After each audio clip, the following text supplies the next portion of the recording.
Hi, my name is Peter, and today I am going to be refuting the claim that video games are advantageous in human development. Now, my opponent's secondary claims were that 1. Playing video games improves cognition, which is knowledge or perception. 2. Playing video games provides for positive emotions and motivation. And 3. That playing video games promotes socialization and teamwork.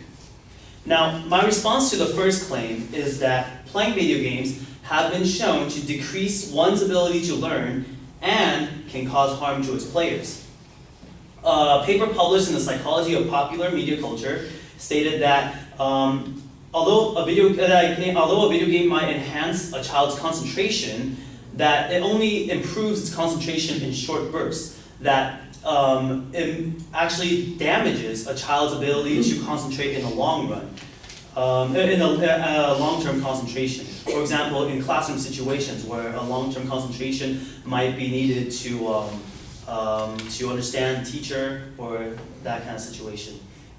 Other case studies have shown, another study by Mark Griffith, published by the U.S. National U.S. National Library of Medicine, has shown that playing video games can cause certain injuries, including wrist pain, neck pain, elbow pain, auditory hallucinations, repetitive strain injuries, and even obesity. And now my response to the secondary claim that playing video games provide for positive emotions and motivation. Some video games teach people the wrong values. Violent behavior, vengeance, and aggression are often rewarded. Negotiating and other non-violent solutions are often not even options. And women, especially, are often portrayed as either weaker characters that are helpless or sexually provocative. I mean, we've all seen female video game characters. A lot of them are very curvy, have unrealistic proportions, and they're for most of the part scantily clad. Article published by Anderson and Bushman in 2001 stated that children who play more violent video games are more likely to have increased aggressive thoughts, feelings, and behaviors, and it can also help decrease pro-social helping behaviors. And now my advocate stated that video games provide feedback and rewards upon completing a task. But what if the person doesn't complete the task?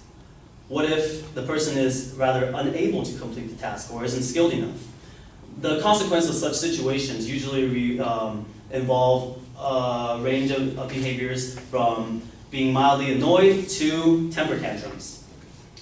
And now, my response to my advocate's third claim that playing games promotes socialization and teamwork is that playing video games can cause children to be socially isolated.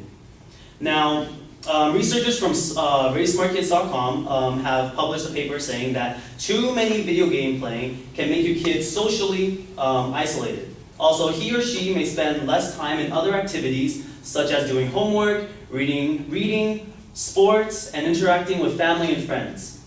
The Journal of Psychology and Popular Media Culture also states that children who spend too much time playing video games may exhibit impulsive behavior and attention problems. Attention problems which are defined as having difficulty engaging in or sustaining behavior to reach a goal. Although multiplayer games allow people to interact with others through networking, many single-player games, including Final Fantasy, the game my advocate adamantly plays, wasn't programmed to promote teamwork and only really requires the player to interact with computers.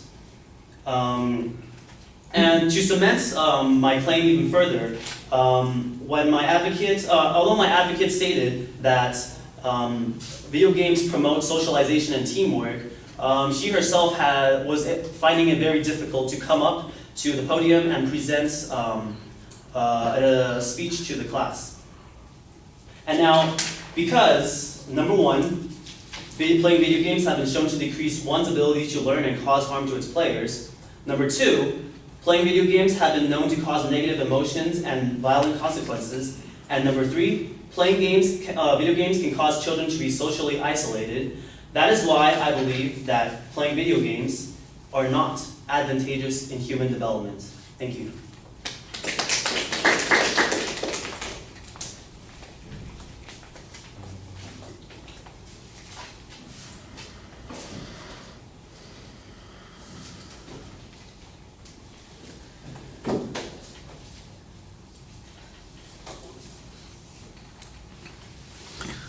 All right, the structural stuff is pretty good, except I did think that you missed the label on the second point being signposted. The first point, you've got two counterclaims. The first claim is clearly stated. The second claim, I'm having to make an inference off of the evidence that you read on that point. So give us the claim of the declarative sentence first, and then provide us with the evidence that supports that particular information. I'm not exactly sure, though, that that second point, which says that basically playing these games can promote some physical injuries, if that responds to the point that the advocate was making on this first point.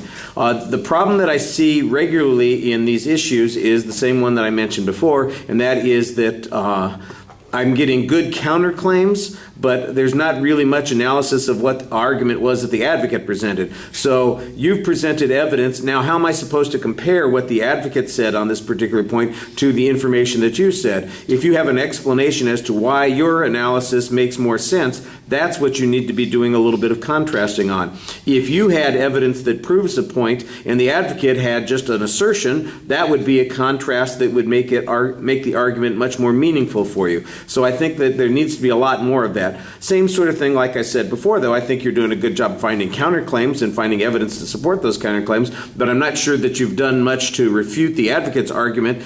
And if any of these arguments, for instance, are not mutually exclusive, that they could also be true with the advocate's arguments, then you haven't really accomplished anything. I think you have some interesting ideas on the values on the second point. I think that makes sense. I think you could maybe extend it a little bit more and provide some additional examples. You got the hypothetical examples about the women characters, for instance, in the games. I would imagine that you might even have a personal story about not being able to get through some level of the game and how you responded to it and whether or not it was a happy experience for people. I'm sure that there's more information on that. Mostly you just have hypotheticals there.